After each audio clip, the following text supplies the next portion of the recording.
Bismillahirrahmanirrahim. Sahabat pembelajar, pada kesempatan kali ini saya ingin bercerita atau berbagi terkait apa yang saya baca, karena saya berpikir output saya membaca ini apa. Nah, makanya outputnya adalah saya berbagi kepada sahabat semua.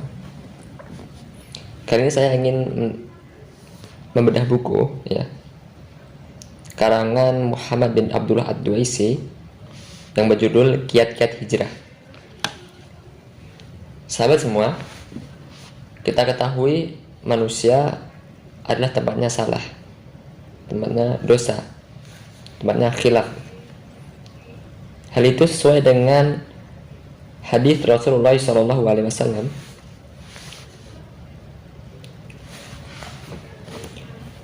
Kullu bani Adam khata' wa khairul khatta'inat tawwabun.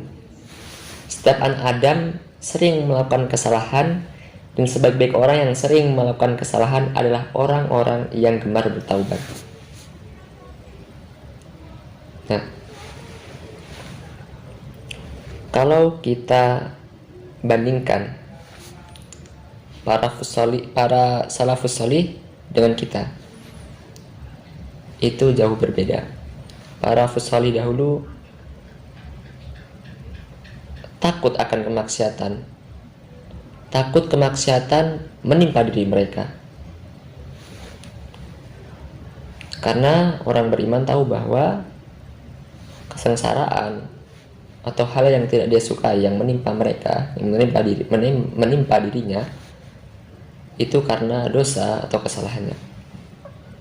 Tapi kalau kita melihat sekarang ini, melihat kita malah sekarang ini mencampur adukan antara kebaikan atau kebenaran dengan keburukan, atau hak dan yang batil.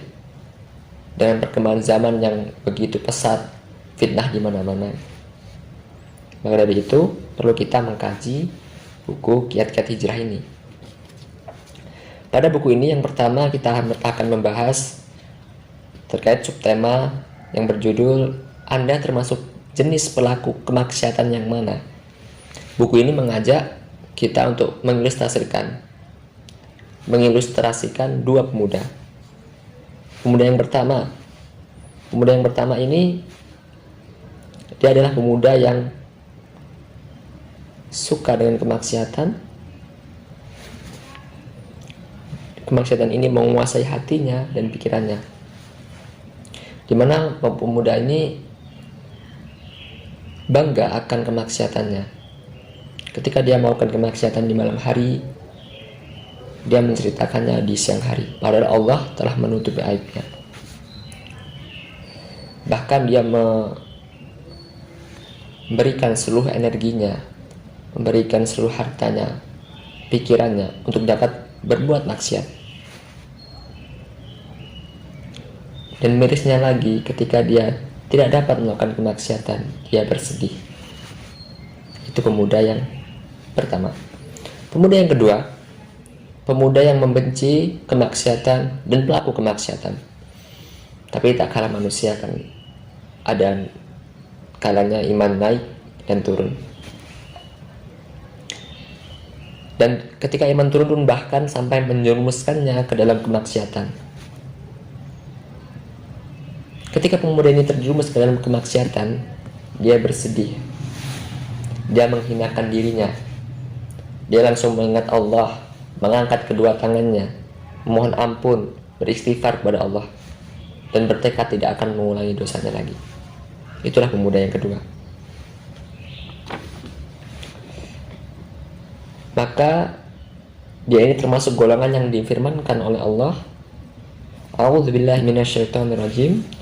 Walladzina idza fa'alu fahishatan aw zalamu anfusahum dzakarullaha fastaghfaru lidzunubihim wa may yaghfiru dzunuba illallahu wa lam yusirru ala ma fa'alu wa hum ya'lamun.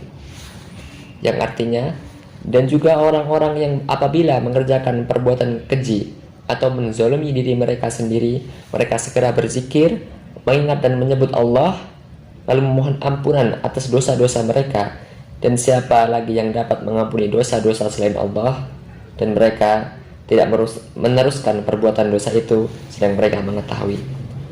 Quran Surat Al-Imran ayat 135. Maka jawablah dengan nama Allah, apakah keduanya sama antara pemuda yang satu dan pemuda yang kedua tadi? Manakah di antara keduanya yang lebih dekat kepada rahmat Allah yang maha menerima taubat lagi maha penyayang? Maka di sini Imam Al-Baihaqi meriwayatkan dalam Syu'ab Al-Iman dari Ibnu As-Sama bahwasanya dia berkata, manusia itu terbagi menjadi 3 golongan.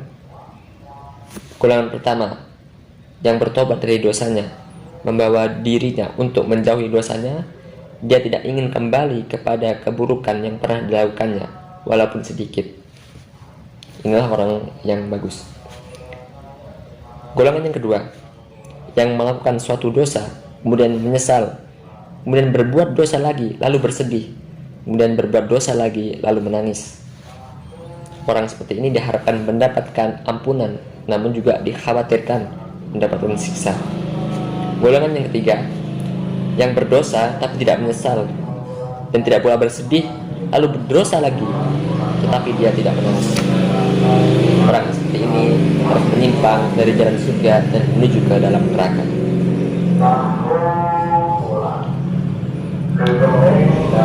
Al-Baihaqi juga meriwayatkan dari Yunus bin Al-Awam bin Al-Hushab. Awam bin Al-Hushab bahwa dia berkata, telah dikatakan bahwa kegembiraan dengan dosa itu lebih berat daripada perbuatan dosa itu sendiri. Karena itu bermuhasabah diri kita ini termasuk pelaku dosa yang mana? Yang bangga akan dosa-dosa kita, atau yang bersedih akan dosa kita kemudian bertobat dan berazam atau berjanji kepada diri kita untuk tidak mengulangi perbuatan dosa itu. Yuk hijrah, sama-sama belajar. Jika ada kesalahan itu murni dari saya, berdoa Allah saya mengampun. Salam pembelajar.